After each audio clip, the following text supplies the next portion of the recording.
رمل سنت ہے، کیسے ہوتا ہے؟ اس کا کوئی آسان لفظوں میں بتا دیں، کیا ہے یہ؟ طواف میں رمل ہوتا ہے، ساتوں چکر میں طواف میں جو احرام کی حالت میں کیا جا رہا ہو، اور رمل جو ہے اصل میں تابع ہے استباء کے.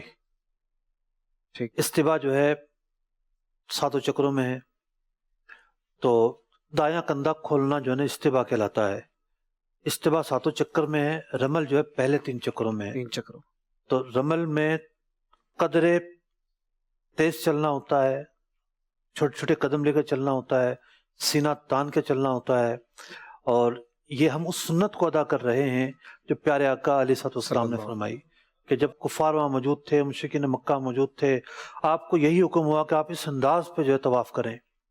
اللہ کی بارگاہ میں مقام عجز ہے، مقام انکسار ہے، لیکن آپ کو چونکہ حکم دیا گیا کہ اس انداز میں چلیں، تو یہ آپ کی جو ادا ہے وہ باقی رہی، اور یہی سب کو حکم ہے، اسی انداز پر سب عمل کرتے ہیں. استباء کے بارے میں بھی علماء نے لکھا کہ یہ ہاتھ کو نیچے سے کر کے یہ بھی مسلز دکھانے کا ایک مقصد ہوا کرتا تھا جی، کہ مسلمانوں کو کمزور نہ سمجھا جائے. میں نے اس لیے عرض کیا کہ رمل اصل میں استباء ہی کا تابع ہے. استباء ہی کا تابع ہے. اچھا، دوسری بات یہ ہے کہ رمل وہاں کرنا ہے جہاں موقع ملے.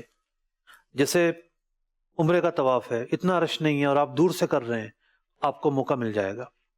اچھا، وہاں ایک ایسی خوبصورت بات ہے، پتہ نہیں کیا اس کی وجہ ہے، جگہ میں وسعت ہے یا کوئی اور وجہ ہے، باقی جگہوں پہ بہت مشکل ہو جاتا ہے.